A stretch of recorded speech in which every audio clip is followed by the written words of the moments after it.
Good evening, everyone. Happy Monday. I hope you had a wonderful Monday and a wonderful start to this next week. Let me know if you guys can hear me okay. I think I have the proper mic setup, but I didn't check. I didn't check the microphone configuration. So if you guys want to say that sound is good, because sound is important to me because my first name is Sound for Sound Engraver. So yeah, if you guys want to put in chat, sound is good, but I do see a lot of people already filtering in. Oh, good. Prof confirms you look and sound great. Good, good, good. I'm wearing a University of Virginia sweatshirt as you know, paying homage to the great state of Virginia. All right, cool. A lot of people filtering in. We'll just go ahead and welcome the chat, and then we'll just get right into maybe a couple things first, a couple items to bring up first, and then get right into this impromptu. This rant that I don't suppose will be an actual rant. I'm not mad. I'm not disappointed. It's probably going to be a really friendly, amicable rant. And actually, it happened to me about like 5 months ago, so I don't even feel the sting of it that much anymore. So we'll see how much of a rant this is. But anyway, as Big Al says, rant away, Sound Engraver. Good to see you, Big Al. Hopefully you're enjoying Bradbury as I am enjoying him. So good to see you there. Team Ghost Planet 3.0. Oh man, 3.0. I'm gonna say 3.0. Man, that's probably your 7th iteration, Melissa. And Prof says, something you'll never do again. Go on a road trip without me? And that's true. I don't suppose I will go on a long trip, or any trip for that matter, without my prof. Like anything that exceeds a day will probably not be without him at all. And Wolf10 has a question already. Thank you, Wolf10. Oh, hey there, Sound Engraver. Would it be making this is what you're thinking, something I'll never do again, I suppose. Would it be making essentially free art and then trying to sell it with a following that is there for the free art they can look at? That's a really good point. That's not what I'm going to talk to today, but that's not what I'm going to talk about today. But that is a good guess. I think that would be really a mistake where you're putting up so much art for free, and then you're building a following of people who have that natural expectation of getting the free art. I don't really typically sell my music for free. I'm not against the idea. I think a bonus track, for instance, is a good idea, especially if it's a bonus track to get the person interested in the overall album. I haven't really been able, or I haven't had the opportunity to actually give out free music. But my music is also pretty affordable. My single tracks that can extend, 7-8 minutes long. They are 7 to 8 minutes in length. They're $1, so it's relatively cheap. And I've noticed that people usually like to pay for music. So of course you don't want to overcharge people. And I would say yes, do put out a free sample of some kind, but advertise it in such a way, market it in such a way where you would establish that expectation for your audience, for your fans. Say, oh yeah, that's really great. That's really kind of him or her to put that out for free. But I guess the subsequent piece of art, or maybe another piece of art that you're going to work on, or a project you're going to work on, is going to be charged. So that's not the mistake, or not mistake, but that's not the thing that I will never do again. But I don't think I would do that. Yeah, you must be talking from experience, or maybe you've had friends who are artists who have had this experience. That's I've never run into this problem, but I can imagine it being a problem. And so, yeah, I would avoid that at all costs. Daniel Heron is in the house. Greetings to all awesome people, and Professor Geek. Well, because he's not awesome, or is it in addition to him being awesome because people around him are awesome? All right, going down.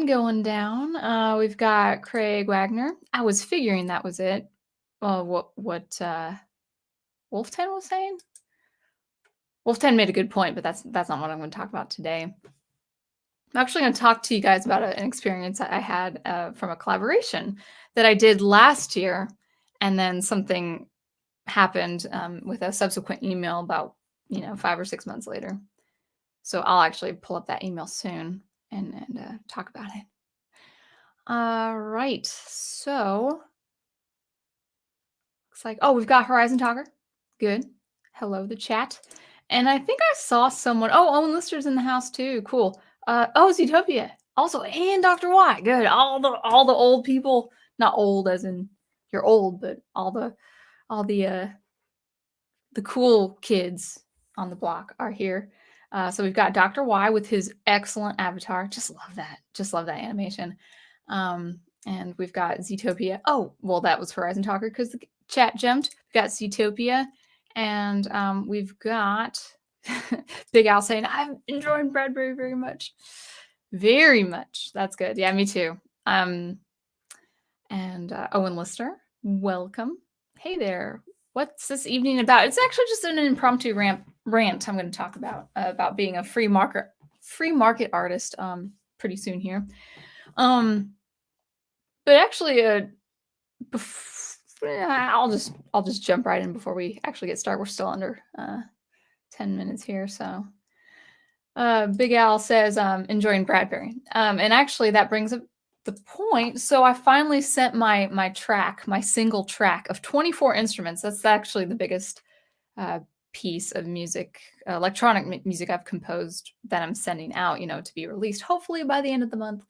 But I did send it to my mastering engineer, and for the first time, I've got actually.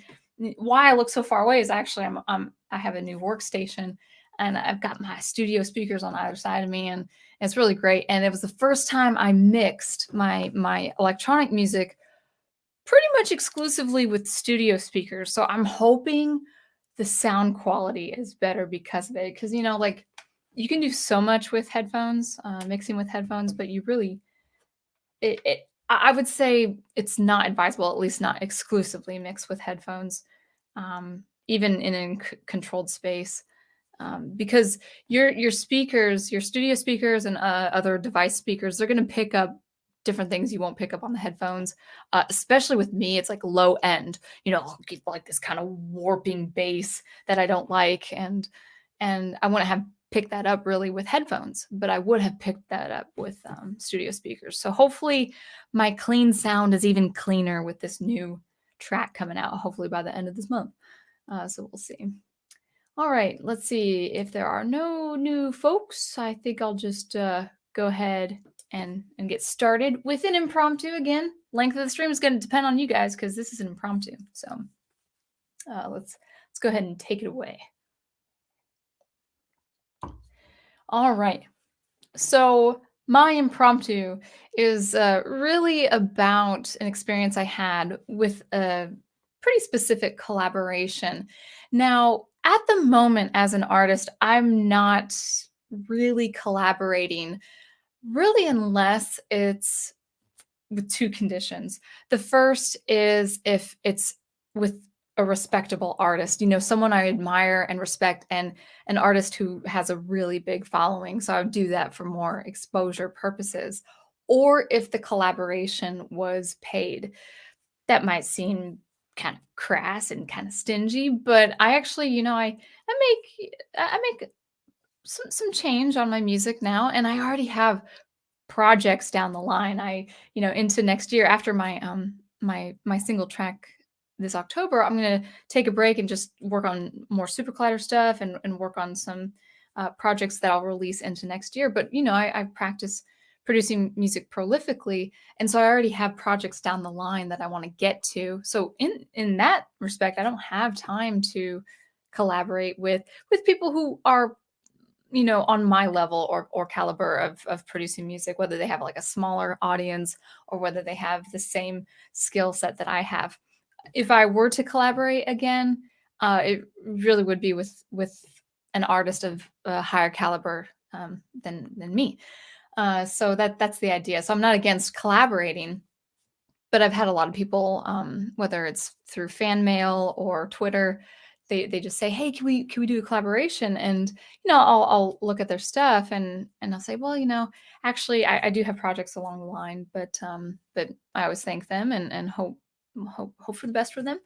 But collaborations really do take time. If you do have projects that you want to get done, just remember that collaborations, whether for money or for exposure, takes a lot of investment, which is your time.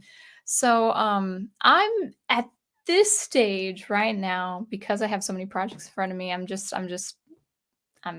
ready to just do my own thing and wait for the next collaboration, depending on what that looks like. But I'm not looking to collaborate with any musicians or artists at this time. Kind of sounds like I'm pushing people away. I'm not. It's just I just have so much I want to take care of. And I think once artists really start producing and releasing things on a frequent basis, I think people tend to pick that up. Like maybe the artists themselves pick that up. It's like, well, yeah, I do have my own stuff to do. So hopefully that doesn't seem a little bit stingy. But that's where I am in the collaboration process, with other musicians and other composers.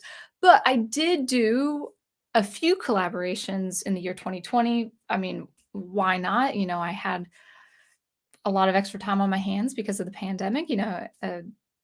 I was still teaching, but I was teaching from home, so I was really busying myself with other things, other music projects, including a couple collaborations. And there was this one particular collaboration. Very nice guy. I've actually done a couple things for him before. He mixes and masters lo-fi electronic music. It's some nice stuff. Yeah, it's lo-fi, ambient. I would just say more experimental, much more experimental electronic music than what I produce. And I do like his style. I do think he's a very good artist, and I've enjoyed collaborating with him. I won't actually mention his name on this stream because I'll be reading an email of his. Don't worry, I'm not going to show the email either because that would be invading his privacy, obviously. But I won't say his name or his artist name, just out of respect. And as much as I enjoyed working for him at the time, there were some things that surfaced where I'm like, oh, okay, well, unless he proposes something with some monetary value, I just can't find myself, working with some like him or someone like him with a kind of business philosophy that I just don't agree with as a free market artist. So again, this rant, bringing it to the table that I am a free market artist. So there are artists out there on Twitter that I admire and respect as far as their artistry and their craft. But as far as philosophically, like on economics and social issues and political issues, I'm like, okay, especially for your business, if you plan on making money or if you want to make money on a certain project, or if that's your objective, making money in a collaboration, you really do have to, excuse me, in my own experience, you have to align yourself with people who have the same business philosophy, especially if it's regarding money. I wouldn't do business, for instance, with someone who thought the opposite, philosophically, when it came to, when it comes to making money, you kind of want to be on the same playing field. So without further ado, I'm just going to go ahead and read an email, and I'll give you some context on what this collaboration was. Yeah, actually, before I pull up the email, I'll go ahead and talk about what this collaboration was. So he had a really good idea. He did a great project called 20 by 20 or 20 times 20, and it was thematic of the year 2020. So 20 was a real significant number. Excuse me. And his idea was to get 20 composers together and produce 20 albums every 20 days for the year 2020. Cool. And he asked me if I was interested, and I told him I was. So that the project was for me to compose a piece of 20 movements that were 20 seconds long. So I had done that a few times, a handful of times as a graduate student, where I would have, little sushi bites of movements. So maybe I would compose a piece for an ensemble that was 10 movements, or I think my capstone for my master's thesis, I think was 20. I don't think it was 20 movements. I'd have to look at the score again. It's been 7 years. But it was many multi-movement. It was a multi-movement piece. So I'm used to composing in many movements. The challenge, of course, was to compose 20 movements, each movement 20 seconds long, because that was the thematic number, 20. Now, my challenge to myself there, it was a really good challenge. I didn't want 20-second long movements of an electronic piece to be fractured. It's very easy when you're doing very small, stints, little tiny musical stints in an overall piece. It's very easy to be fractured, aleatoric, like maybe not aleatoric, but I would say indeterministic, where there's no movement that connects to another movement. Like, oh, this is a 20-second long idea. This is another, movement 13 would be another idea. My challenge to myself was to make it a like one coherent piece that worked in the span of 6 minutes and 40 seconds, for the 20-second long movements. So that was fun, and I think I got my objective, and he appreciated it, and he had an artist he paid, uh, that actually did, 20 albums, and I really did like the look of my album. The one thing I wouldn't care for, of the 20-second long movements, is that there was a real hard break between the movements, and on Bandcamp, the playback was like a horrendous clip between the movements. So there wasn't coherence in the playback, but there was good coherence of the overall musical narrative of my piece. I called it Luceo. I'm going to continue along that line later. I'm going to record violin and SuperCollider, granular synthesis, and I'll actually extend that idea, Luceo. It's short for what's going to be another project down the road, Luceo non Euro, which is Latin for "I shine, not burn," which is the Scottish mantra of my last name, my surname, Mackenzie. So I love that the animal that signifies my family's heritage is, I think, a deer or a hart. And like a male deer with elegant antlers and all that, like a buck. And then the motto is "I shine, not burn." So like, I shine the light, but I'm not going to scorch you with my light. I'm not going to scorch you with my fire. I'm using my fire to shine. So it's like, I like that meaning. So I'm definitely going to continue with a project down the road that will include more violin and electronics. So that was the context. So I did that. I had about a month to do it, maybe 2 months to do that, on top of other things like producing videos for YouTube and teaching. And I got that released. I think he released mine out of the 20 composers. I think he released mine in October. So actually, if it was October, if I remember correctly, that was a year ago. So fast forward, I'm going to bring up this email. Fast forward about when did he send that? He sent that, May. So middle of May last year. So about 7 or 8 months later, he finished the project in at the end of 2020, and he then sent all 20 of us composers, what's going on. So I'm just going to read a little bit, and I do appreciate what he's done, but there were things in the email that just revealed just very different philosophical things. Now he's got every right to think these things. I'm not disdaining him for that. It's just, with someone who has these ideas, I'm thinking, well, you're free to have those ideas, artistically speaking, and in the way of your business or the way of your collaborations. But me as a free market artist who really, dare I say it, I'm one of those capitalists. I would say maybe me not actually work with him in the future, unless unless I only wanted exposure. But I think as far as his fan base and his audience, he might have more people that listen to his stuff, but we're kind of on the same tier. So I would just continue just working on my own stuff. So all of that aside, I'm not going to read the whole email. I'm just going to read a few main points. So here he goes. Hello, everyone. This is going out to all who created a lovely 20 by 20 album for the 2020 project.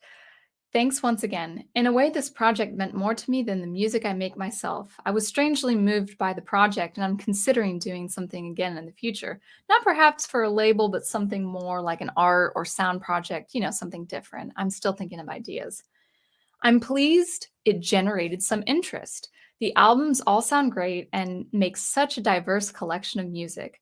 Happy for it to sit online for posterity, but feel free. He's asking for us to share it on social media, which I'm fine to do. So he's got a page on Twitter called 2020 and all of that. So down the email, he says, so I've been meaning to email you all and split the revenue for each of you who have created this album. Now, just a little bit of context. In the collaboration, I was not expected to be paid. This was just for exposure. That was my decision to make that call. And we all knew it. The composers going in all knew that we weren't there to make money. This was just for exposure. What does that mean? Well, my album is out there and you can be downloading that for free. Didn't cost anything. So it's not, there's not money going to Bandcamp. There's not money going to the artist and the owner of this project, the founder of this project, unless it's a donation. So we knew that if there was money, it was all going to be donation. So I want to give some fair context to this. Want to be respectful in this way. So down the email, he says, as all the albums were free to download, a lot of people didn't pay for them anyway, but it was never about making money. And that's right. We didn't go in expecting to make money. Whilst looking at the stats, I've noticed a number of examples that a few people paid up to $20 for one album, but then downloaded the rest of them. So he, based on what this email is saying, is he saw a few examples where one album actually got $20 3 times. So a total of $60, or actually it'd be 60 pounds in this way. So maybe even a little bit more US dollars. So he saw a few people pay $20 for one album, but then downloaded the rest of the 19 albums for free. So he says, in effect, they paid $1 each. So a person paid $20 for an album. There were 20 of us. There were 20 composers. A person paid $20 for one album. But in his mind, he says, oh, no. They didn't pay $20 for the one album they wanted. In effect, they paid $1 to each of us. So he said, therefore, I think the only fair way is to split the revenue equally between all 20 of you. So in this way, I'm going to go ahead and minimize the email for a second and just kind of see what's going on in the chat. In this way, we were given effectively 3 pounds. So a little more than, is it a little more or a little less than US? I think a little bit, I can't remember the pound conversion, pound to dollar US conversion, US dollar conversion. But effectively, let's just say that it's not pounds. So we'll just use dollars in this case. So a person, paid for one album out of the 20 albums effectively got $60. So whether it was one person who paid $60 for that album or 3 people who paid $20 for that album, and I would say it would be the $20 thematic. It's 2020, so one a handful of people awarded one album $20. So effectively, some artist, one of the 20 artists that contributed to this project, including me, uh, got effectively $60 for their work. But the owner of this project decided that it was only fair to take that $60 from that album, whoever it was, could have been me, might not have been me, but for whoever it was, they decided to take the 60 out of that person's work and split it with all of us. So we each effectively got $3.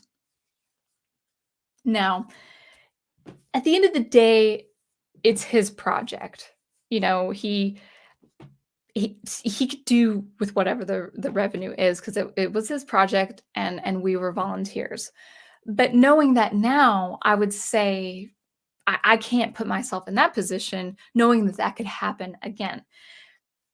It took me 2 months of really good hard work to produce my album, and 2 things could be said here. One is maybe it was my album that got the $60. Maybe 3 people really liked my album and wanted to pay me $20 each for that work, and then I was, it was withheld from me. You know, rather than getting $60, I got $3, or vice versa.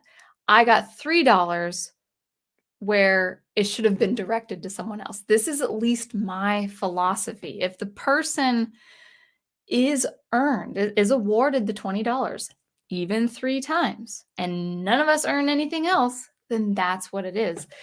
The only way this scenario that he played out was fair is if the 3 people awarding this particular album, you know, the $60, if they gave him the $60 and he used that money to do whatever he wanted with it. So if it was granted to him, yes, it's his money then in that way to give it to the 19 composers remaining. I actually don't know if he was a composer. I really can't remember.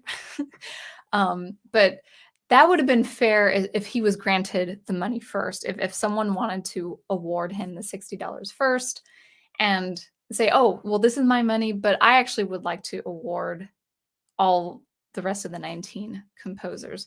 That would have been the one fair scenario if it was awarded to him first. The reason why it's not fair, besides the way that I had already said, you know, I could have been, let's say it was my album. I don't think it was, but we'll just say it was my album. It's not fair in that my album, my music earned $60 and I was only awarded $3. Now, the other reason why it's not fair in this situation is that let's just say the owner right now, this is all speculative, but let's just say he doesn't know the recipient. He has no ties with the recipient, or not recipient. I'm sorry, the person bestowing the $20 or the $60. The 3 people bestowing the $60. We'll just say $20. The one person giving the $20 to another artist. Well, if there's no connection between that person giving the money and the main guy of this project, you know, I'll put it simply, let's just say it was like a mother of an artist or grandmother of an artist. Say, "Oh, my artist grandson or grandchild did this. I want to give $20 to this one artist," and then 19 of that 20 was taken from him. Effectively, if it was in the way of it being a relative like a grandmother, you just took that $20 of the grandmother that she wanted to give to that artist, and you used up 19 of dollars of her money to pass it on to everyone else. So I just thought that's at the end of the day, that's his project, and that's his philosophy. But I can't help imagine that the 3 people that awarded a certain album, one album out of all 20 albums, I can't imagine that they would have wanted to. I can't imagine that they would have wanted all the dollars be allocated to all the composers, because why?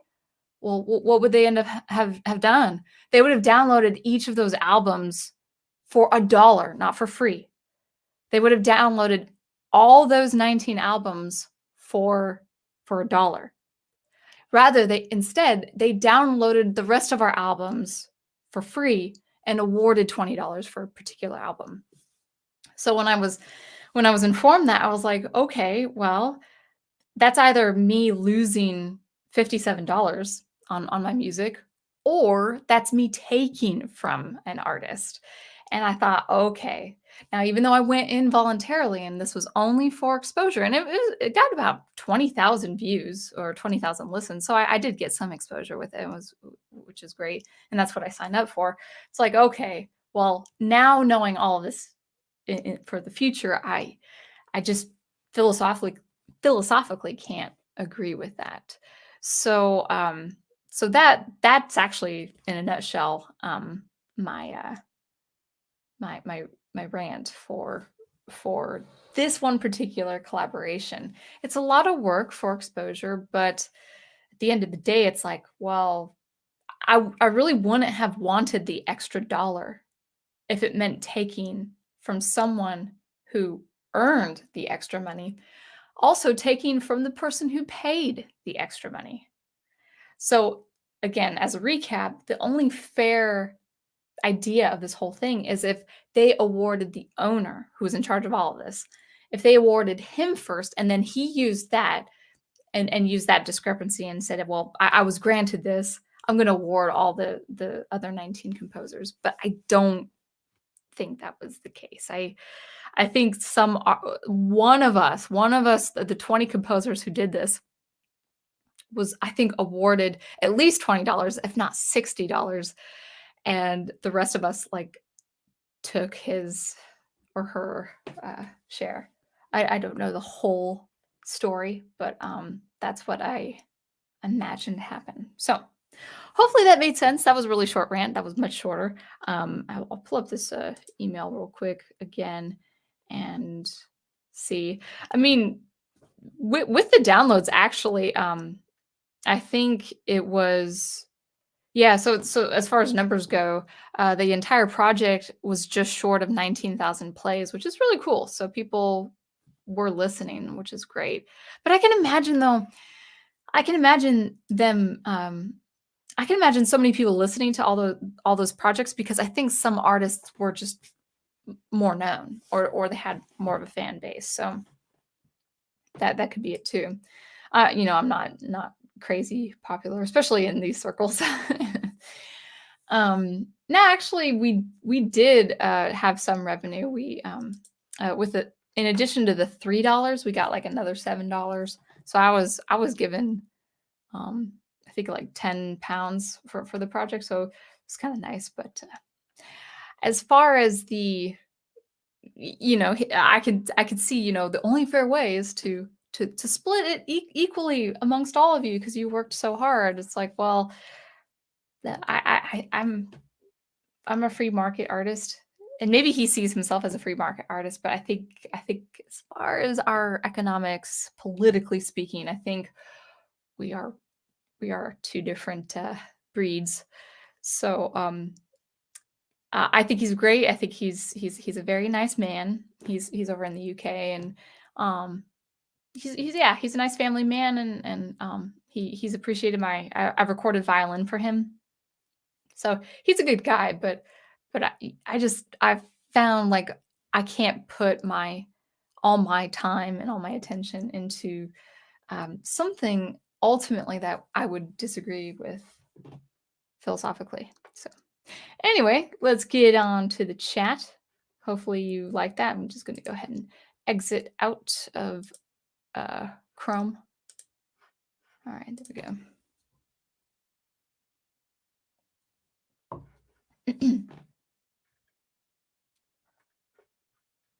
And of course, the length of the stream is going to depend on you guys.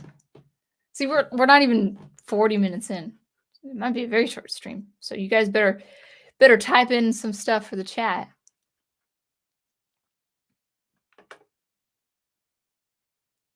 Oh, you know what?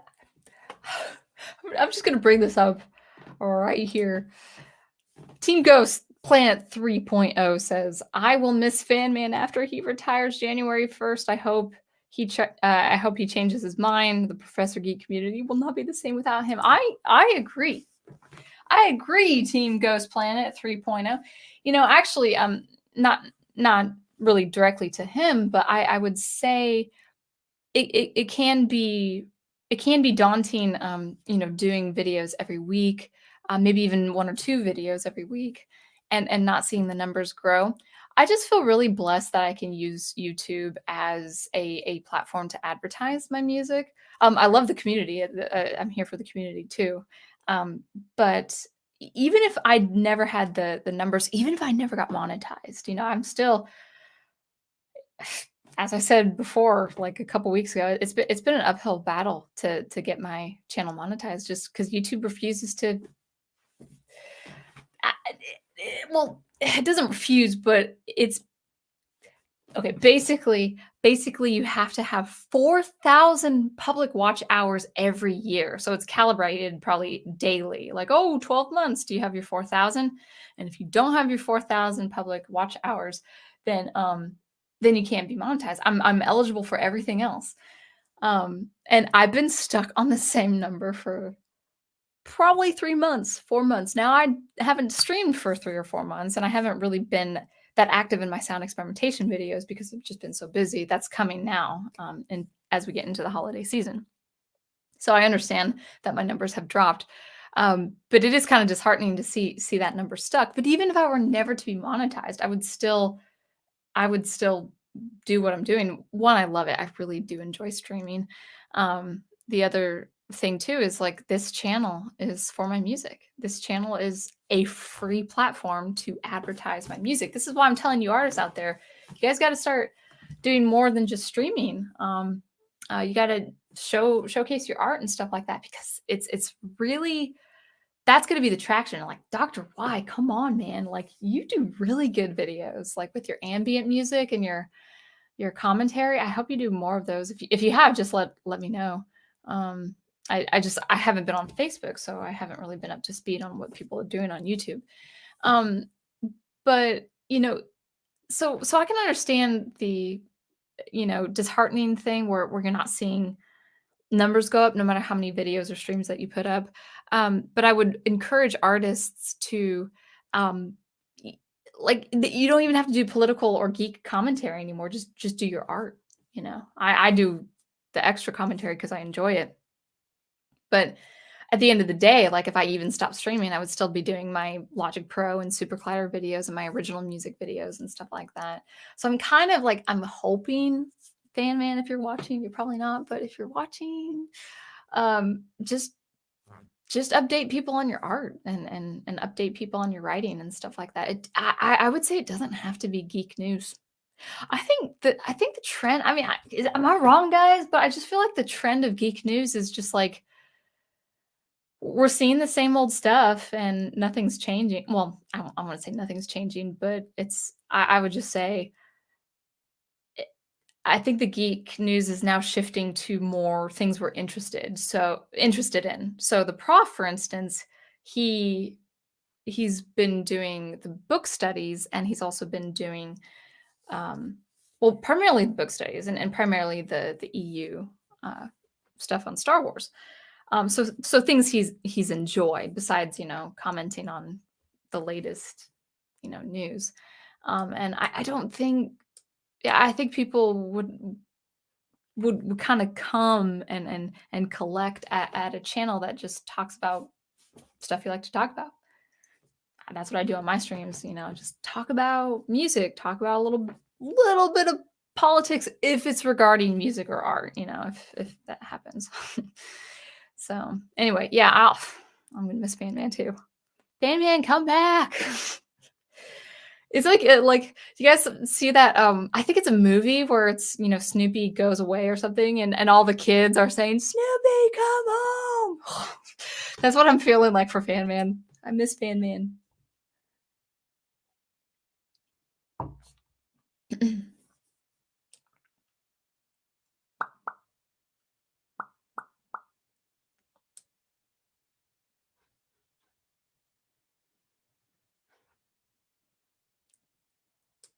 All right. Anything for me, guys? You guys are all talking to yourself. It's kind of nice that you are talking to yourself. I mean, talking amongst yourselves, I should say. But it looks like all the artists. It looks like Wolften and Owen Lister and Horizon Talker are just talking. I mean, oh, if you guys are just talking, I might have to end this. I might have to end the stream because I really don't have much else to talk about. Oh, I was going to share something though. So if there's nothing else. I'll share something.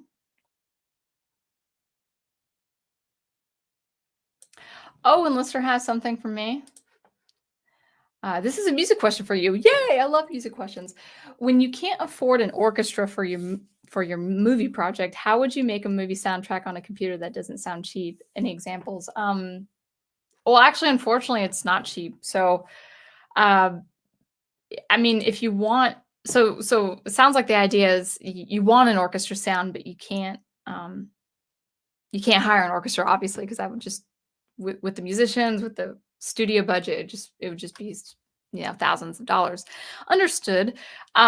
Really, to be honest, you can't. Music production is expensive. I'll just say that right off the bat because you got to factor in a few things. At the very least, library samples. Maybe you can get a library of 500 licensed music examples, whether it's an orchestra or electronic track, maybe a movie trailer or a TV trailer, like a teaser trailer kind of music and sound effects. That's probably gonna be your cheapest if I'm guessing correctly.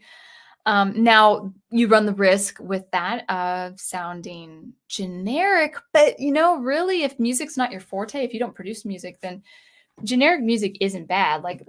If it's for your art, for instance, Owen, you don't, yeah, you want to showcase your art with good music, but your art is going to be what's coming first. Your visual is what's going to be coming first. The story is what's going to be coming first, and so running the risk of your music sounding generic is not an all bad thing because for two reasons. One, you're a visual artist, and so music would naturally be secondary. If you're wanting to have a very low budgeted idea for music, that's the first thing. What was the second thing? Oh, and actually, with visual art anyway, like film or comics or like what is like visual novels or something. Not graphic novels. There's like I think there's like a medium over in Japan where they have visual still shots of novel reading, so it kind of looks like an animated production. Well, visual is going to come first anyway. Well, music. I love music, but I've said this a number of times on my channel. Music in film is secondary, unless it's a musical. Unless it's a staged musical production, music is secondary. The story is first in a film. The visuals are first in a film because why? The film is a visual media. So I would say I would. It's not really a big deal that you would run the risk of your music sounding generic because people would really be looking for the eye candy of the art, and also the story.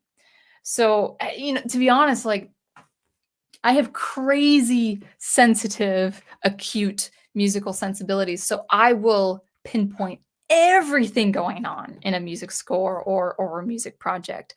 But the average person doesn't. And actually, I keep forgetting.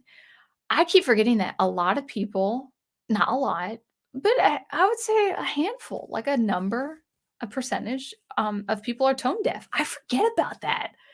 I forget that people can't really parse melodic lines, or they can't distinguish different harmonies, like dynamically different harmonies. So you're going to have a population out there already that might just not be so musically sensible, and that's normal actually. So that's the first thing, is the libraries will probably be your best bet. So if you're doing like an animation between frames and pages and stuff like that, and you need music in the background, like for a trailer or for a teaser or something like that, like for an Indiegogo campaign, I would just say buy an orchestra library. Like, buy a library. They're out there, 500 orchestra samples, 25, I don't know. I don't look for libraries actively, so I don't know what the number is, but that's gonna be your best bet as far as cheap musical production. Now, music is, again, as I say, music is really expensive to produce because you got to think of a composer, how much the composer would charge you. You got to think of the mastering. I do make some money off of my music that I sell on my website, and I'm going to continue building my profile, or my portfolio rather, and being prolific and releasing quite frequently, especially into next year. But I don't make I haven't really I've made money on my music, but I've yet to make profit. Why? Because a mastering engineer is expensive. I want to make my music sound beautiful on any kind of speaker, on any kind of device, on any kind of streaming platform. But to do that, I have to send my music to a mastering engineer. Why? Because I've not mastered mastering engineering. I can lightly mix my instruments. I know how to make my instruments really clean sounding. I know exactly what I want for a clean sound, and I'm very, very meticulous. I do he does a little bit of mixing, he says, but he actually, my engineer said to me recently, he's like, with your music, I don't really have to mix. Like he in so many words, he kind of said that in a previous email. And I thought that was like, I was like, oh, what a compliment. And then I'm thinking, yeah, darn straight, you don't have to do that much mixing, because I do a lot of that already. And so his fee is really the polished, like, let's make this sound really good on every device, on every speaker. And then that's his fee. He charges me a fee. He's very affordable, but I'm glad he's affordable, because I still don't make a profit off of my music. So music production, like, I do all my light mixing for free. I do all my composing and all my light mixing for free. My music, like, I would charge someone if I were to compose, and I would charge them a flat rate, because I'd have to pay for a mastering artist to get them get it sounding nice. Like $1,000 for like a minute of music, because I'd have to pay like a mastering engineer to get that polished and good. So all of my music I do for free. All of my composing and my mixing I do on my own time. It's not free as far as time. It's very time intensive. And then I send it over to the mastering engineer. He charges me his fee, and I have yet to make a profit. My last album, no, actually, no. I'm still not. It's gonna take time. It's gonna take time for my business to get better. But so I've made chump change, but that's after I've paid the mastering engineer. So music production is really expensive, because a composer costs a lot of money. A mixing or mastering, or maybe it's even two different people, they cost money too. So if you want some good sounding music, you want a good sounding production, that's going to be a lot of money up front. A lot of money up front. That's why I recommend artists go to the libraries and buy $50, $100 worth of license, $100 to get the license of that music. So you have the license, and it already has that good sound production, because the libraries, if it's a good library, it will have that mastering quality sound anyway that you need. And then ultimately, Owen, with your wanting to have it sound like an orchestra, now this would be for a composer to do anyway, but very good orchestra samples, like samples that you would use in your digital audio workstation, that could easily be $500 to $800 of software. So there's really no cheap way of it sounding like an orchestra. Sorry to say that. But in any case, it's good to consider. And honestly, yeah, if you want it to sound like what's his name, Silvestri for Avengers, if you want that cinematic orchestra experience, um that's just going to be a lot of money no matter what you're doing.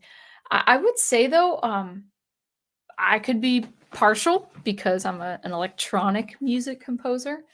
Um but there's nothing wrong with electronic music too, especially if it's for your story, Owen, Beetle Blaze, which is more, isn't it more space fantasy, kind of sci-fi fantasy?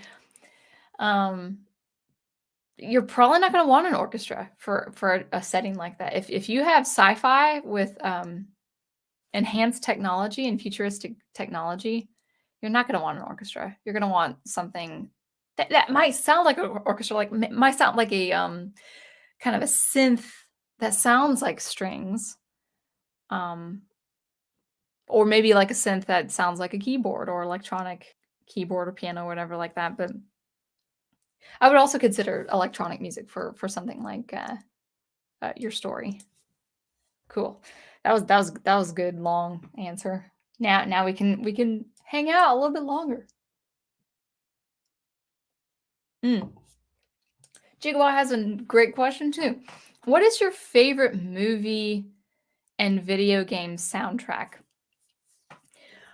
I'm still I want to be very careful with movies because I just haven't watched a lot of movies. I just don't watch a lot of movies. I would say the safest answer is Lord of the Rings, Howard Shore. Um, I love Star Wars. I love John Williams with Star Wars. Uh, it's really a toss between Star Wars and Lord of the Rings. They're very different. They're very different, but they're also very masterful. So I'm just gonna stick with those 2 for now, because I mean, I've watched other movies and they're just not memorable. I mean, even I was talking about, things like The Avengers. I love that movie, but the score's not that memorable. It's not that memorable. Um, it's just not up to the same that it's not up to that high level of John Williams and Howard Shore. So that's the safe answer for movie score is Star Wars, John Williams, and then Lord of the Rings, Howard Shore. I'm not including The Hobbit in those. I didn't really particularly care for the Hobbit films. So we'll just stick to the Lord of the Rings there. Video game soundtrack, I mean, I just have to say, again, they're different. They're 2 distinctly different, unique, people, but David Wise with his Donkey Kong Country soundtracks, both for games 1 and 2, with Eveline Fisher. She was a part of that as well. I think he was exclusively, the composer for Donkey Kong 2, Diddy's, Conquest. Diddy Kong's Quest? No, Diddy's Conquest. Yeah, Conquest. Gotta get that right. And so I think that as far as oh, I like them all actually. I don't have a favorite out of that trilogy. I just love them all because the I can't really pick as far as the soundtrack. So pretty much the whole DKC trilogy with both David Wise and Eveline Fisher.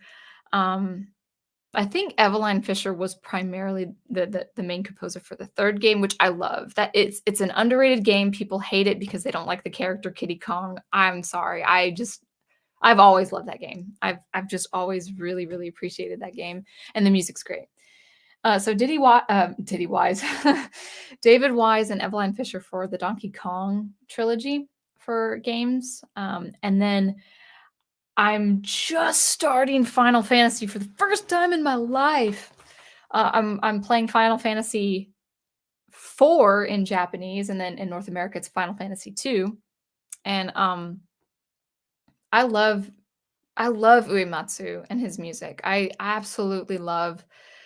I'm kind of listening to David Stewart's walkthrough of Final Fantasy 6, which is Final Fantasy 3 in North America. with Kefka, and Tara Bradford. I love that soundtrack.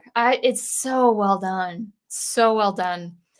Um, so the Final Fantasy 4 and 6, if we're going in the Japanese numbers, and then 2 and 3 if we're going to North America. It's so confusing. I wish that it was the same number.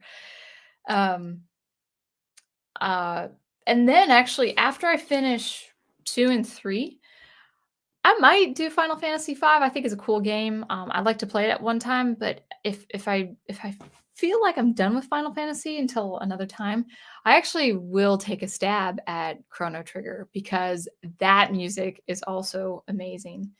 Um, actually, it's kind of embarrassing, but I'm blanking on the composer who wrote for Chrono Trigger. Composer,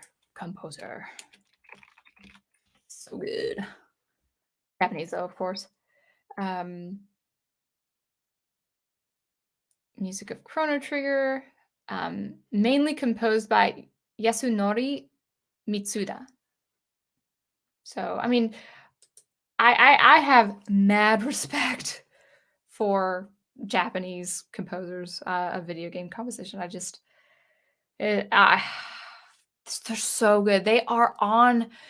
I was listening to the soundtrack of Final Fantasy 3 or 6, and it's real. It works like an opera. It has this overture for this kind of prologue, not prologue, but it's like the story before the story, like just a little bit of exposition, and it works like an opera overture. It's just so good.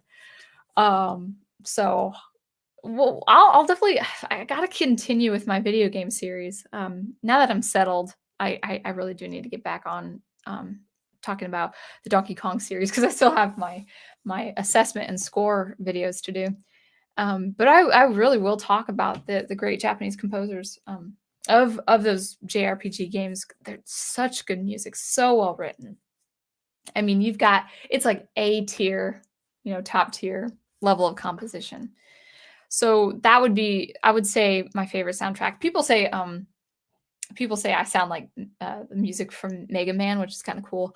I will play Mega Man. I will play Sonic. It's just a matter of time. So right now, yeah, when I'm doing video games, just hanging out with the prof, he'll do like his emails and stuff like that while I'm chilling at the retro box, and I'm on Final Fantasy right now. Battle music's great. It's just so good. Yeah.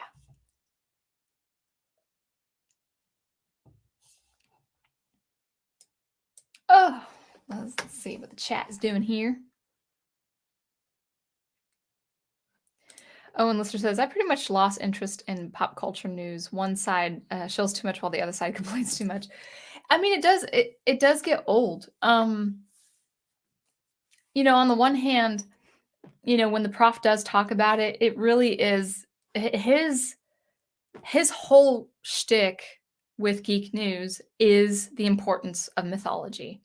So when the fabric of mythology is unraveling, he's going to address it because that's his forte. That is his expertise.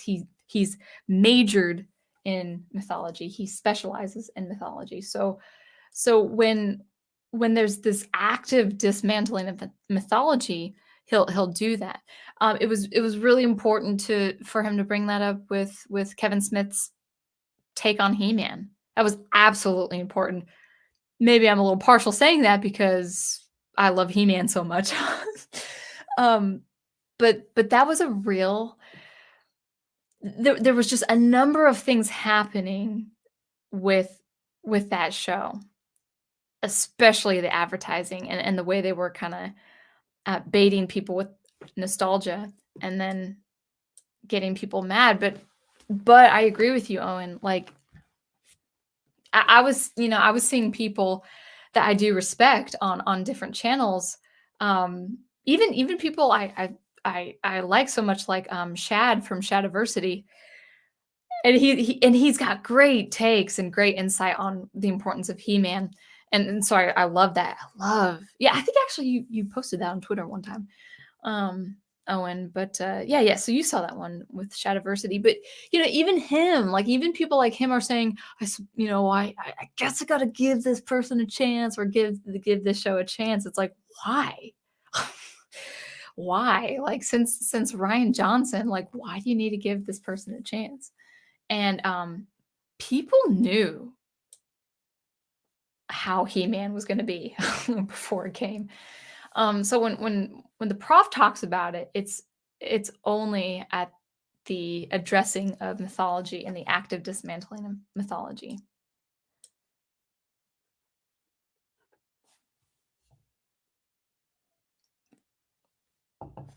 Thanks, Wolf 10. We're talking and listening sound.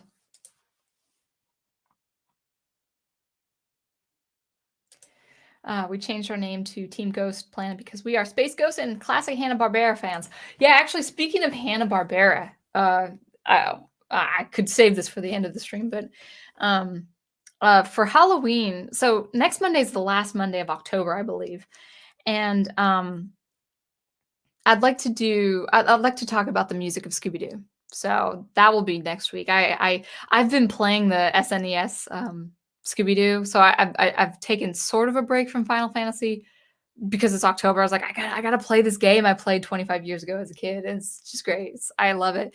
And I was listening to the music, and it's the same music that they did for the Hanna-Barbera cartoons. And it's such an interesting score. And so I'll talk about why it's interesting next week, since it's getting closer to Halloween. And then Team Ghost says Jake also said he's a huge Johnny Quest fan. Cool. Yeah. I can't remember if I saw Johnny Quest from that long ago or if I saw the newer, well, this was probably in the 1990s. I did watch a couple Johnny Quest cartoons, but that was the newer version, I think. Yeah. I think that was like the 90s version.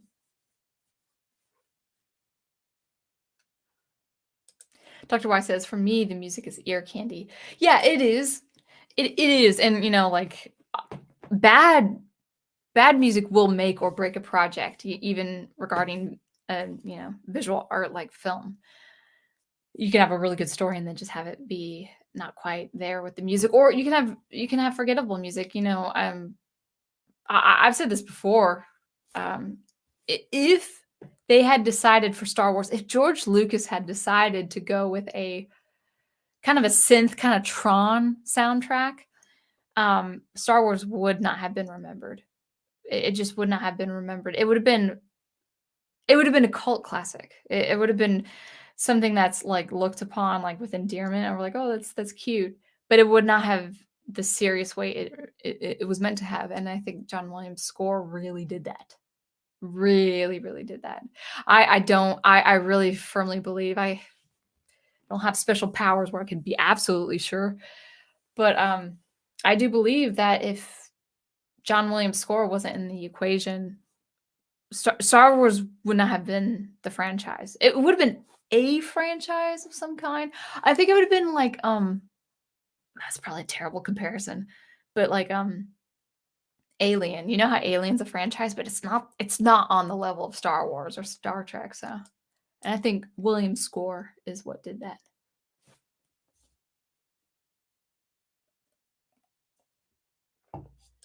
Owen Lister says they're called visual novels, like an interactive novel with music and voice acting, and of course illustrations. Yeah, that's what I was thinking. Yeah, visual novels. I think that's cool. I think that's really cool. Yeah, I can imagine like something like my space opera being for that medium. I do not suppose any film producer would pick up my novel because it's different.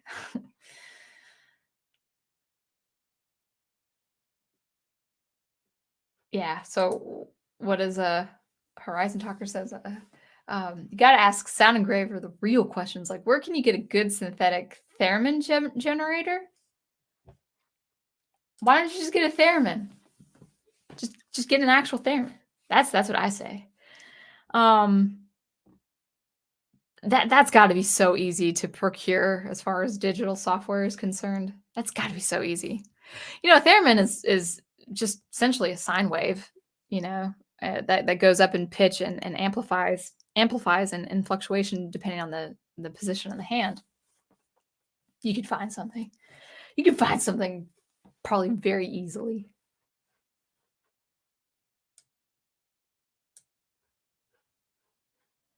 Oh, and this says, Beetle Blaze is superhero cyberpunk. What library should I look for that has a track that conveys both? You have to look it up because I'm not good with libraries. I ignore libraries like the plague. I think I'm not against libraries. It's just I don't have any need for them. There are libraries out there that will be very generous in their demos. So it's like go for I mean, I guess I could look, but I'm sure it's easy to find. Well, why don't we just try it now? So let's see. Music libraries, cinematic. We'll do cinematic. That's the word I described. And I don't suppose I could share the audio with this. Oh man, I don't have my speakers up either. Oh well. So already, let's see. Let me go ahead and share this screen.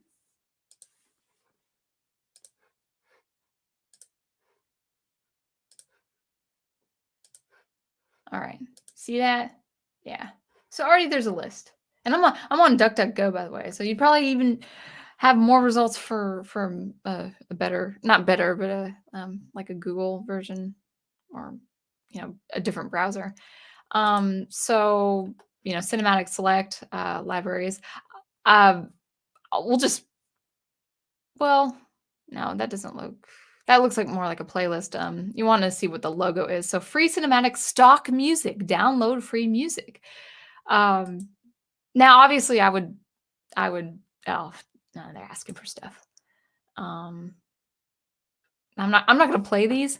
But you got something like a cinematic trailer, motivational cinematic, and orchestral. So you'd look at that word orchestral for orchestra. So anytime you see the word orchestral, it's going to involve whether it's the real recording of an orchestra, a recording of a real orchestra, rather, or good sounds. But yeah, it looks like you got relaxing in nature. That's 1 minute and 37 seconds. Piano horror, silent descent. You've got all these kinds of things that you can, and I think you have an option. So summer fun, for instance, 219. Oh, okay. So the drop down suggests motivational, cheerful, positive, down tempo, bass. Down tempo with motivational. I doubt that that's the case, but that so that's just one. I would say, oh, and just research. I really think you can find it pretty easy. This is called Blue Zone Corporation Cinematic Sound Libraries. So if you see sound libraries, that could mean music, but it also might just be sound effects. So you'll have to see that is. So Afterlife. Can you guys still see this? Yeah. Excuse me, ethereal ambient samples. So something like for a science documentary or like a contemplative thing for something like your cyberpunk genre, Owen. This one's called Better World, ethereal ambient samples. Oh, they're all ethereal. So when you see sky, when you see sunsets, when you see spacescapes, like moons or eclipses, just think ambient. It looks like all of these are ambient. Mysterious cinematic here. Metal impacts. Okay, so metal impacts will probably be sound effects like, ooh, what's gonna happen? Ta-da, So you've got sound samples, and then probably, lunar cinematic ambient samples, nightfall, which kind of has scary sound effects and ambiances. Trailer sound effects. You've got all sorts of things you can explore. So I'll stop sharing. But that is, I would just, and I would just do some research, just, look up um, music libraries cinematic. Like think of cinematic. Start with that word, and then you'll find you're bound to find something you can get. So yeah, on a low budget, that's what I would do. That's where I would go. Yeah, but electronic music will definitely convey the cinematic cyberpunk for sure. Craig Wagner says, "Have you listened to much of Shore's work outside Lord of the Rings? His career-long collabs with director David Cronenberg is an astounding body of work. Lots of different textures and styles." Um, I I would say no because I could listen to different works of his. This might sound a little strange, but I don't listen to film composers unless I'm watching the movie. Um, I just don't typically go to Spotify, for instance, or go on YouTube and say, "Oh, let's listen to this soundtrack here." I do for games. I definitely, sometimes I'll just binge on video game soundtracks, and it also covers, different remixes of those soundtracks. There's this one guy, I think I follow him on YouTube, and he's a instrumental metal artist that does all these game covers. He's pretty great. Uh, but as far as movie soundtracks, I just don't. So because I've only listened to Howard Shore in the context of Lord of the Rings, I haven't heard his other stuff. But he's so musically intuitive that I could imagine that his stuff is really good. Oh, sweet. Yes. I've got a peer here. DKC3 is my favorite of the trilogy. I play it every year. That's awesome. I just finished playing it. I think I finished last summer. I finished the whole trilogy, but yeah, I love that game. The graphics are awesome. The music is awesome. It's such a quirky, quaint little story between. Yeah, it's the premise is kind of boring. Where K. Rule, Captain King K. Rule, comes back as a doctor, like a mad scientist, and he kidnaps Donkey Kong and Diddy this time instead of just Donkey Kong, as it was with the previous game, Donkey Kong 2. So the premise is kind of boring as far as story is concerned, but it's such delightful gameplay. I absolutely love it. It's so quirky, but it's epic at the same time.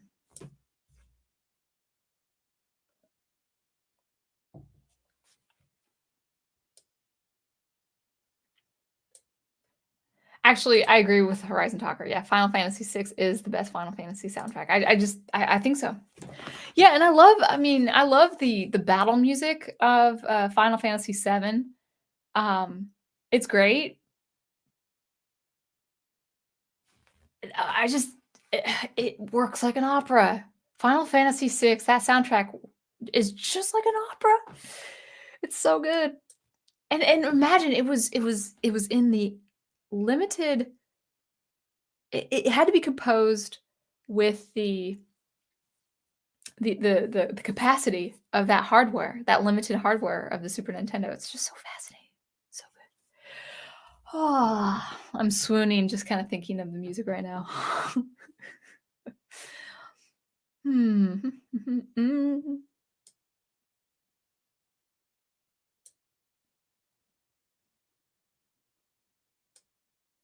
Wolf 10 looks like he's doing retro futuristic for his sci-fi setting. Jigawatt says, "Do you think a lot of the MCU soundtracks aren't memorable because they use placeholder music when editing the music? When editing the movies.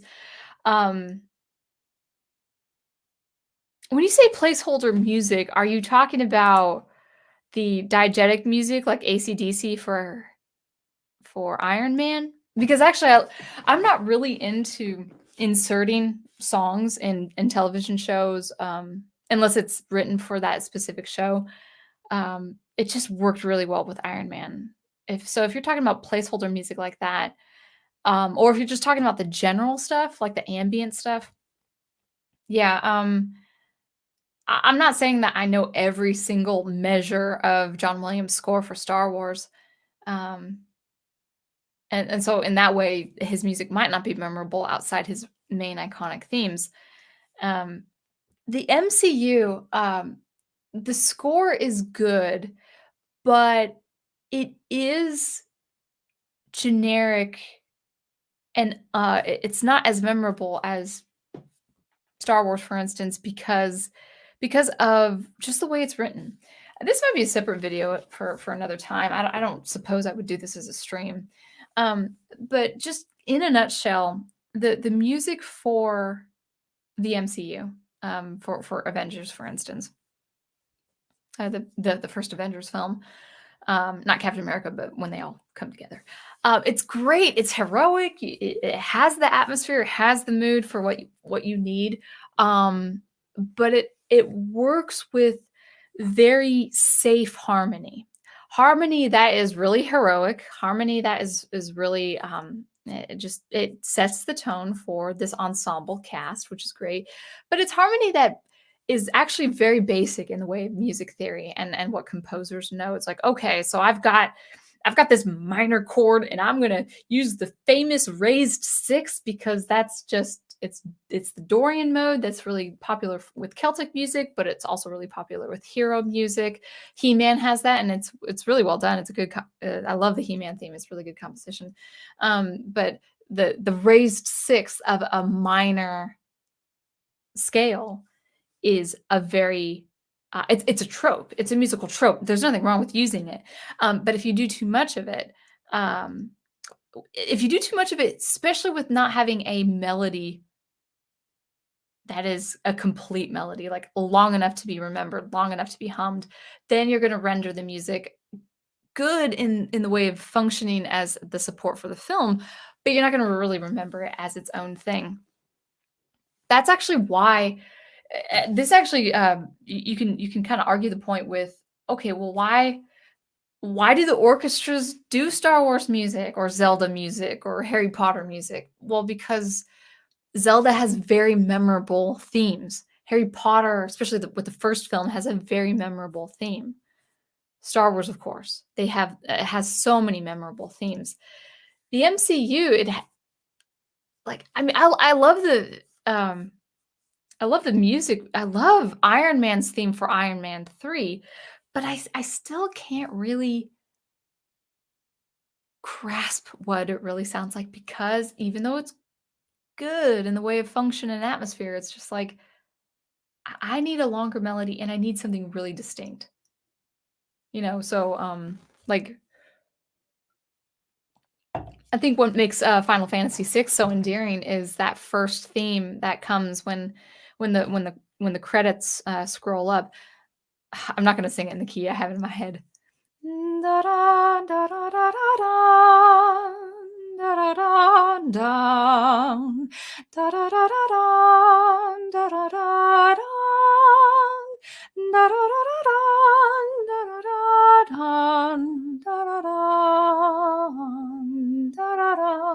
very simple melody, but it's a complete melody and it's very beautiful. It's a beautiful melodic line. It has a beautiful harmony accompanying it. It has like it's not a guitar, but it's kind of strummed instrument that works as the harmony. And you think of that harmony or you think of that melody when centering around a character like Tara Bradford. It's so sweet, it's feminine, it's sad. She has kind of a terrible thing that happens to her in the beginning. She doesn't know who she is. She's trying to find uh, where her place is in the war and stuff like that. And that melody really speaks to the player about to maybe not play her all the time in the game, but the characters that you do play, and she is in the battles. You're really supporting this character, and so you have that memorable theme. I can remember that instantly. Like I could dream about it like before I wake up. In the morning. I can't do that with the Iron Man 3 theme.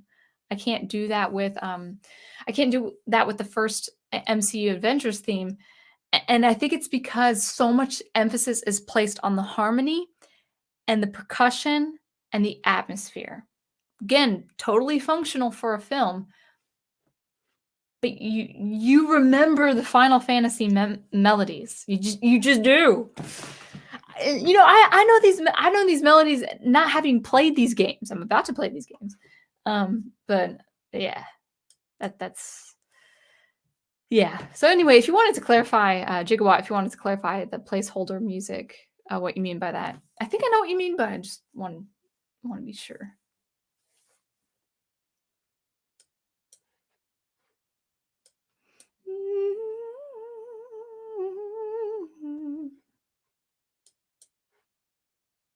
Oh, the battle music is great too.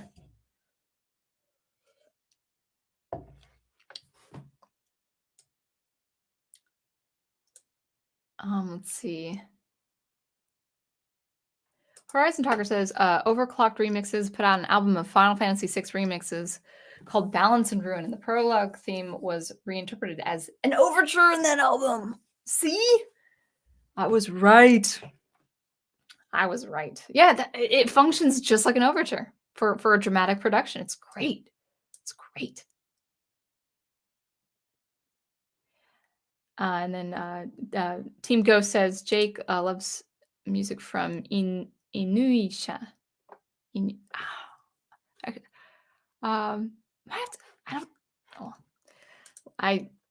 not familiar, but I'd have to double check the spelling for that one too.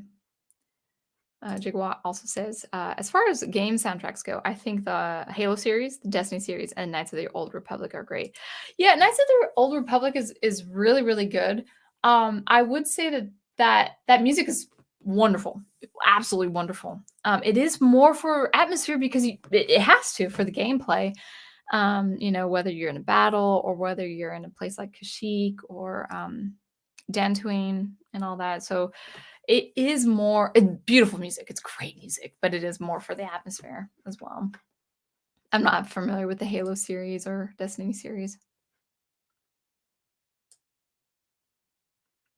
Yes, Wolf 10 says, I like Chrono Trigger's soundtrack. It's good. It's good. Yeah. Hello. I want to see if, hopefully I pronounce it right. Lechurari. I can't even begin to try to guess. I bet the J next to the O at the end is silent, but that's all I know. I completely forgot Donkey Kong's OST, Sticker Bush Symphony brings back memories. That's good too. Yeah. Oh, well, 10 instead of like, he says love. Oh yeah, Jigawa has a good suggestion for Owen. Maybe some dark synthwave would be good for cyberpunk. Oh yeah, synthwave. Yes, synthwave. Actually, Owen, I'm gonna spell out some genres for you if you're still here. So synthwave is one. Dark synthwave, and maybe retrowave. Depending on how good it is. So look up those genres, see if you can find some examples for that. I just my gut. I gotta tell you guys this. I feel like I've said this before. My gut with something like cyberpunk is you gotta work with the experimental and the electronic more than the orchestra. It's not that you have to be completely devoid of orchestral instruments, but just double check that with that kind of setting. What was my point? Oh yeah. Do you guys remember that weird kind of what I'm trying to think of the term. I can't think of the term right now, but do you guys remember that film Jupiter's Ascending? I think it was released 2013, 2014. Jupiter's Ascending or Jupiter Ascending with Mila Kunis and what was his name? Channing Tatum. Visually, a very beautiful, very interesting story. The story kind of fell flat as far as I'm concerned. And I can't say I watched it for Sean Bean because my prof is watching. But that was 7 years ago, prof. I don't like Sean Bean anymore, okay? So film was visually just gorgeous, but it was so, I won't say off-putting, it just didn't work. The score didn't work because you've got this sci-fi world building, just eye candy visuals, and it was an orchestra, strictly an orchestra, and I thought, "Man, they really need, or maybe a rock orchestra with synthesizers and stuff like that, or just electronic music just by itself." The exception I would say is Star Wars. Star Wars is fine with the orchestra, but I think in general, I just wanna encourage filmmakers, if you're doing the sci-fi setting, that you use electronic music. You can make electronic music sound so human and so musical, like, with such great musical nuances, and you can make it sound like soundscapes and otherworldly, like an other world kind of environment at the same time. You can make something otherworldly and human at the same time with electronic music. That's how powerful electronic music is. So yeah, oh, and if you wanted to check out the genres, yeah, with cyberpunk, synthwave is definitely the genre to look. So yeah, thanks, Gigawatt. I didn't even think about that. Um, Also, you might like, at least I like it, uplifting trance. It's a trance electronic genre. I don't like psychedelic trance, or like the I used to listen to it, but I'm not really a fan of the uh, kind of spiritual trance. I don't like that philosophically or spiritually. But uplifting trance is a name, that's not. It is trance music, but it's not like it deviate not deviate. Yeah, it breaks from that psychedelic idea. Space rock. Oh, space rock. You should check out space rock too, Owen. Or progressive rock.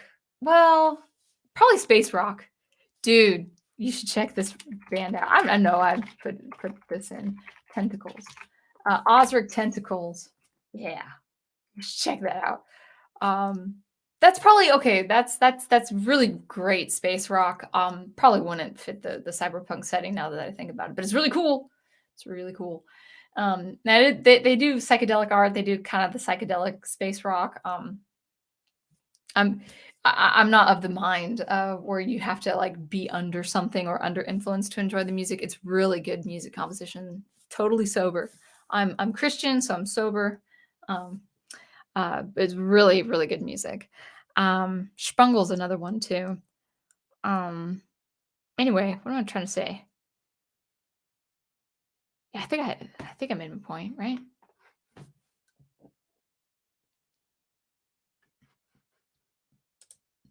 Excuse me. Wolf 10 says you should check out Panzer Dragoon's soundtrack. Awesome tunes for Sega Saturn of its time. Excuse me. Thank you for the recommendation.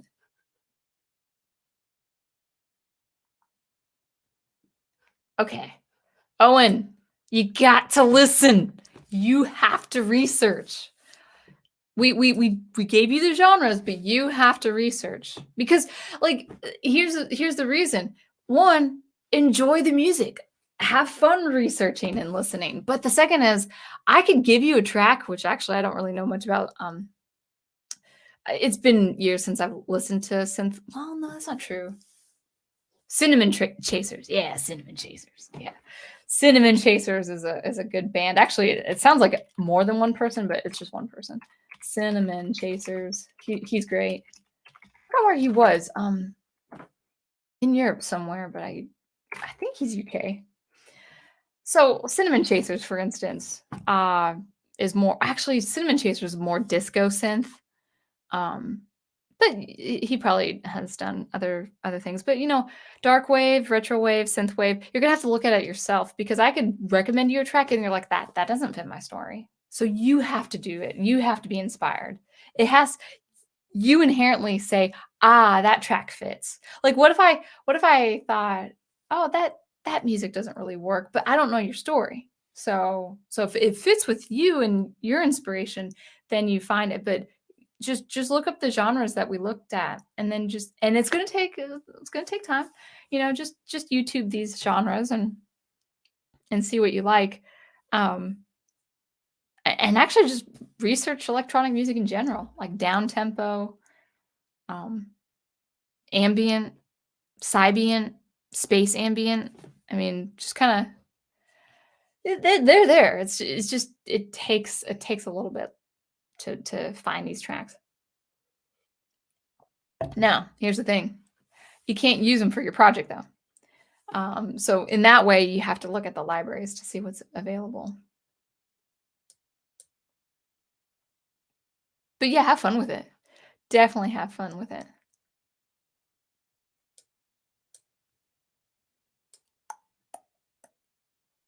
Ooh, it's 11. It's 11. Oh, we made it to 90 minutes.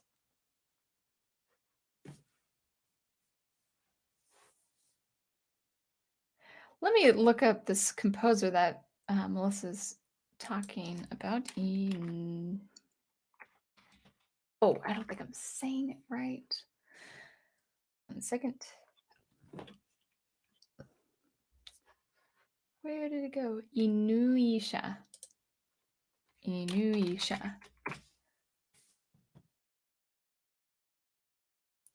Japanese. Oh, that's a manga series. Oh, okay. Got it. Speaking of which, before I forget, guys, let me share something with you. Let's go to this. DK Creations. Okay. DK Creations. So back in May, I had the wonderful honors of receiving some good critical constructive criticism from David Wise, who did compose for the Donkey Kong series. But yeah, I got to see him. I got to meet him. I had like a 10-minute session with him face to face on a live stream. But he and Kev Bayless. So I'll just put these down here. David Wise. And so David Wise is the music. He's the composer for this. And Kev Bayless is the designer of these characters for Salamandos digital mini comic. So the first issue just came out. I think August, actually, August or July. No, I think it was August. And I purchased it. I think it's roughly $5 US, but you get 3 music tracks in addition to this short intro of the comics. And so Kev Bayless is as the designer. Let me see if I can find any other images. Well, here's the main image. Salamandos, which is it's got that kind of space.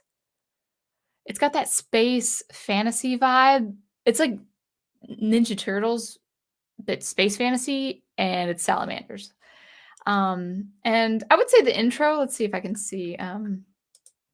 Yeah, so we've got kind of like a kind of punk teenager, a punk rock teenager who loves to. Well, what is she? She's like a relics collector or something. I can't even remember. I think she was a. What is she? Can't remember. But it's great. There's a cartoon image of Dave Wise, so works on your iPad or PC or all that good stuff. Let me go ahead and close that. So the episode 1 is already out, and episode 2 is going to be out at the end of this month. And actually, it's kind of cool.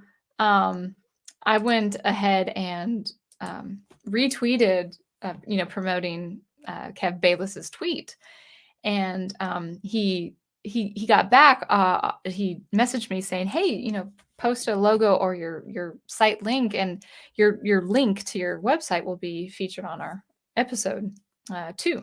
So I thought that was cool. So in their mini comics, I might have my sound engraver link on the back of their issue. So I think that's really cool. I'll just go ahead and read it. DK Creations, DK, I think Donkey Kong, especially with this yellow-orange color. But DK actually means David and Kev, which I think is awesome. So it's their independent art company, DK Creations. Over 60 years of video game creativity. Well, between the two of us, because I think they've been doing it like 30 years or so. Um, so yeah, the first episode of our Salamandos adventure begins in the digital mini comic with music by the legendary video game composer David Wise and artwork by Kev Bayless. Contains 3 tunes and concept art and more. So just we haven't. I will say with the first episode, you don't see the Salamandos characters yet. So hopefully they'll be introduced in episode 2. But it's good stuff. Yeah, and this is kind of cool. I didn't realize when I bought this and read this, but I'll just go ahead and read it now. Throughout the comic, you'll find hyperlinks which take you to the website of our friends who are video game developers, artists, musicians, creators, and collectors of all things retro. That's who she is. I forgot the name of the character, but she collects all things retro. So it's paying homage to what was in the 80s, kind of like the 80s cartoons and stuff like that, only in this, revamped in this kind of very, very nice art. And as our adventure continues, we'll give advice, tips, tutorials for artists and musicians about creating content for video games and other projects. So they're really they're wanting to share their expertise, but also encourage young artists as well, and or any artist really, young or old, to do their independent work. So Salamandos, I hope it's an action-packed adventure comic, involving these salamander commando characters, because we got to support independent art, and Kev Bayless has been doing art. I thought he might have done some character concept art for the original Donkey Kong trilogy. Because I have seen his name in the first game credits, Donkey Kong Country, with Donkey Kong and Diddy Kong. But I think he got more known for his work in Diddy Kong's racing game. So he's pretty well known as a concept artist. His stuff is good. Looks really good. Of course, David Wise composes really good music. They have a theme. Oh, check out that. Oh man, I should have put the website on my chat. Let's go back to that. DK Creation. Okay, Salamandos. One sec, guys. There we go. I'll just put the website down so you can purchase episode 1. That's great. It's great. Actually, let me just take you directly to the site, and then you could find the issue.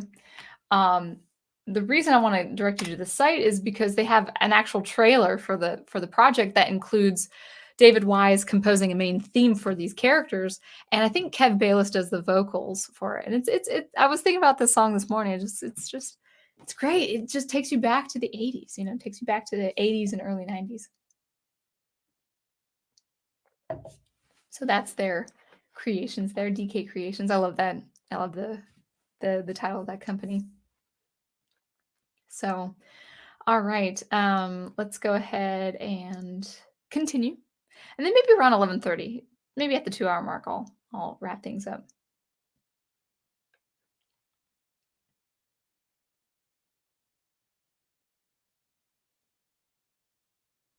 Horizon Doctor says, you heard it here first.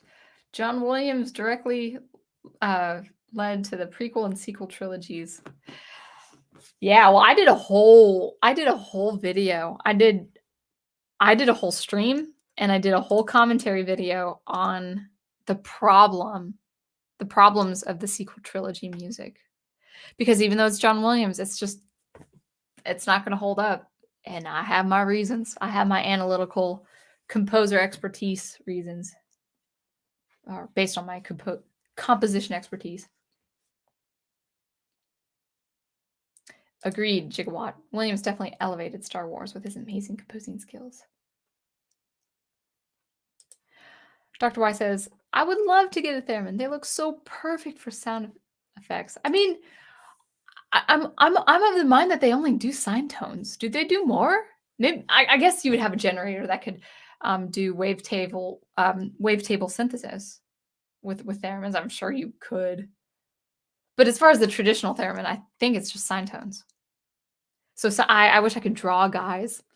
But sine tone is just like a beautiful sinusoidal motion, and then you've got your square wave like this. A lot of good stuff for sample and hold there.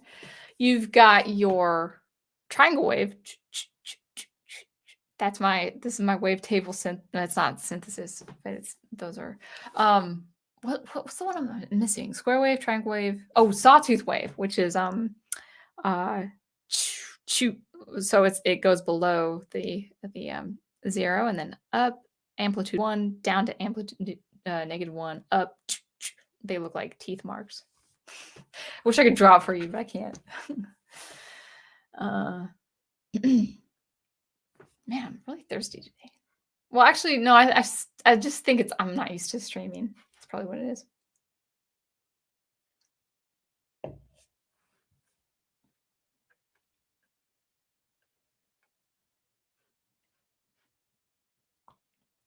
Oh, you know what? Dr. Y has a really good point for both me and Owen. You could do what I do. Use YouTube Studio Library. Yeah, that's the other thing too, Owen, is that they I've never seen the library actually. Again, I just don't look for libraries because I don't need to. But yes, Dr. Y is correct that the studio, Owen, and everyone has a YouTube channel. So if you would just look up studio, that would be really good too. So studio library, sound library, studio library, music library, you'll find it. Family jewels covers. I don't know. Probably have to look that up before I recommend it myself.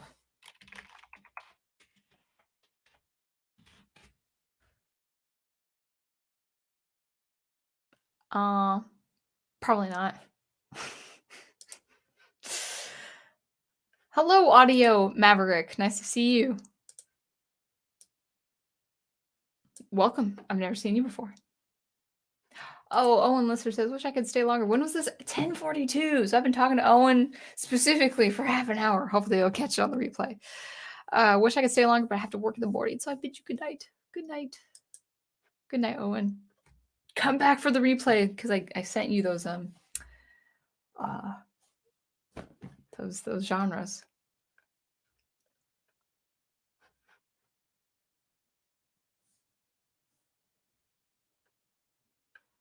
Yeah, I'm not familiar. Wolftam, I'm not familiar with Final Fantasy IX, the music, but I can imagine it took from before.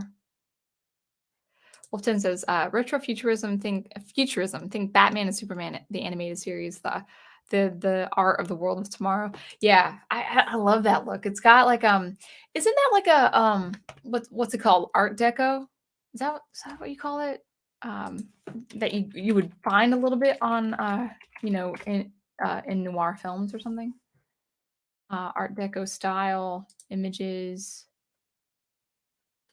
kind of. Yeah. Are these the images I'm thinking of? Meh. I don't. No. I'll show you guys what I'm seeing. Let's see. Try that.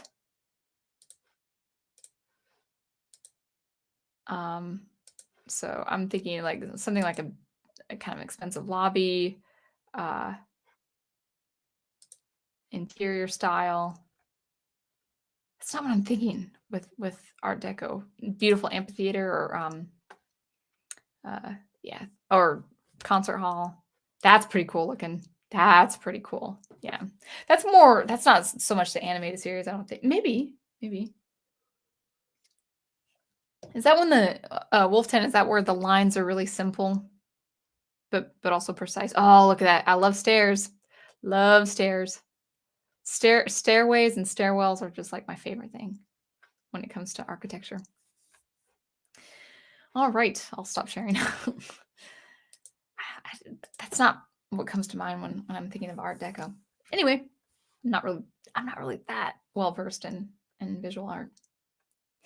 Oh, okay. So Gigawatt says they edited the movie for stock music for the pacing of the movie. Then they want the composer to make the sound. Then they want the composer to make music that sounds like the placeholder music. Yeah. Yeah, yeah. I would say with the case with Howard Shore, you know, Peter Jackson knew he didn't know music. Like he knew he himself did not know music, so he said, I'm gonna give you some words, give you some ideas, give you some concept art, give you some. I'll take you to the scenes that we're working on and the miniatures, and so he exposed Howard Shore with all the world building that all the crews were making, the crew members were making and producing. And then he's like, he trusted Shore's tuition. It's like that's awesome. And if a director does that for like a director really has to do that for a composer. I'm not partial when I say that. It's like if the director does not know music, like the musicians know music or the composer knows music, then that's what that's what it amounts to. Like the director really has to trust the sensibilities. Oh, thanks for my singing. That was beautiful. I don't really know if I can do the Danish German accent. I can't do it. I can do Romanian and I can do slightly Russian. I can do what else can I do? I can do a little bit of Irish. Maybe a little Scottish.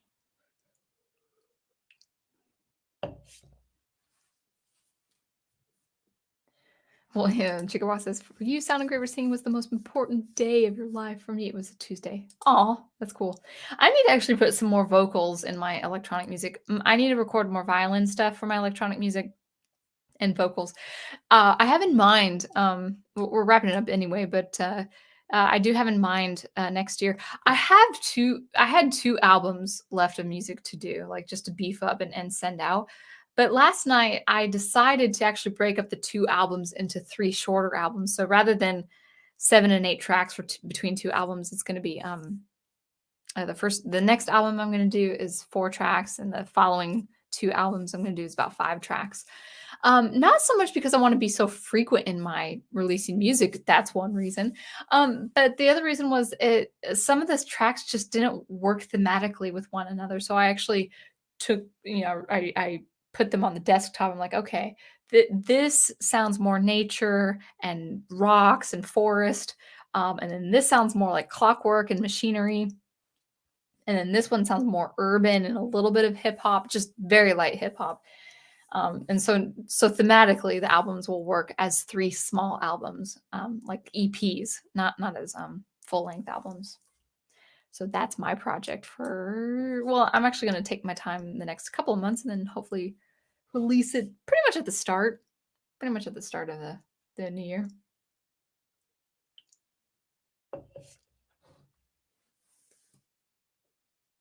Oh, okay. Melissa says Jake said it was an anime. He loves Japanese music. Yeah, Japanese composing. Now, a lot of them. I love Japanese folk music, like the traditional instruments. But man, the Japanese really do. They know Western music more than Westerners. Dang it. Not all Westerners, but I would say the Japanese composers know Western music really, really, really well. Oh, Owen missed all my genres. Wolf10, if you see Owen again, or if I see Owen again in another stream, tell him he has to come back to the last part of the replay because I gave him all these recommendations. Craig says, I'm currently trying to beat Castlevania and failing and loved its score so much. Appropriately spooky season music. Yeah, Castlevania is great because I never played the game. I'm not really so much in the gothic horror myself, but it's not like horror. Like, I mean, there are Christian undertones in the gothic horror. So, but the music is baroque. It's like baroque and prog rock. It's really good. It's really good music. Yeah, Castlevania has a really good soundtrack.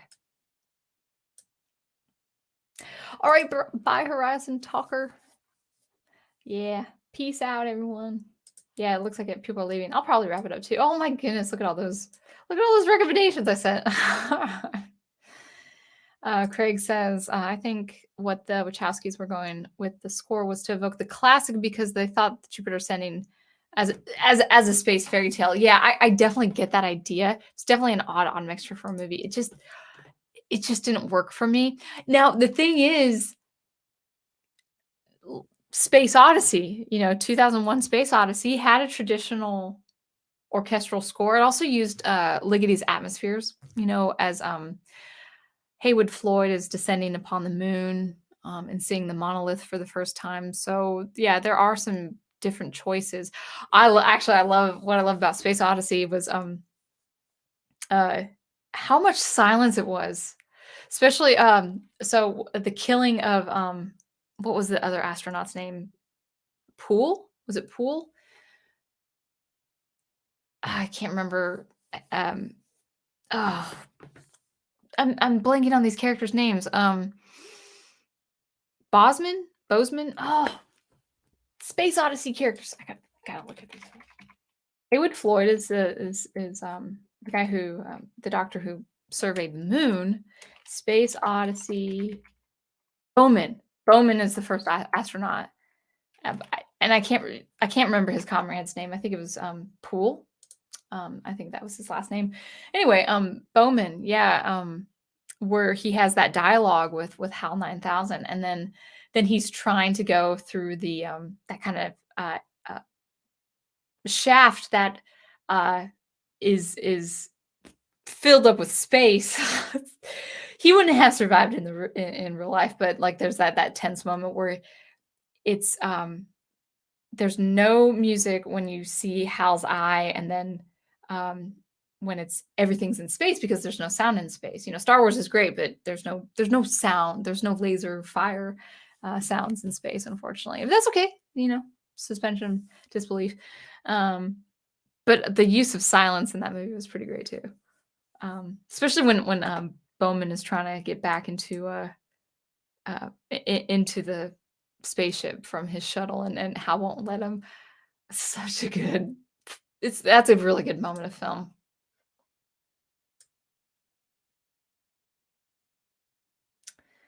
All right. Okay, so it looks like I caught up with chat. Chikawa says the design for Batman in the animated series was referred to as Dark Deco by the producers, combination of noir and Art Deco. Thank you. Cool. I like that style. I really like that style. Yeah. So anyway, I'm getting what's the phrase? Little tired. Tuckered out. Is that the phrase I'm looking for? I don't know. My water's running low too. But anyway, yeah, that was kind of more of a short rant, and then just more dialogue with the chat, which I really do love as well. So next Monday, I really do want to just have fun, talk about the Hanna-Barbera Scooby-Doo score, why it's interesting, why you feel like it shouldn't work, but it does. And maybe it's just me as a child just watching those cartoons and just not thinking about it, but it's really a score that it really shouldn't work, but it does. So that's gonna be interesting. So I'll take some notes maybe and talk about that. So Scooby-Doo next week. We'll talk about Scooby-Doo next week. That'll be great. So for the book studies, I do believe the prof is not doing his Catholic. I think that is not happening. The Two Towers is not happening tomorrow. So probably nothing for Two Towers. He might have a fixed video for his Catholic Bible Geek channel. But there will be the Thursday book study on his Professor Geek channel with Ray Bradbury. And of course, all the rewatches and all the streams happening amongst you guys. Now that I'm not on Facebook, I got to really get up to speed on who's streaming what and stuff like that. But anyway, I think I'll just wrap it up there. Thanks so much for watching, guys, and your comments and your questions. I love your questions. Keep those questions coming for next time. And until I see you next, keep producing and preserving the art you love, and I will catch you later. Thanks again.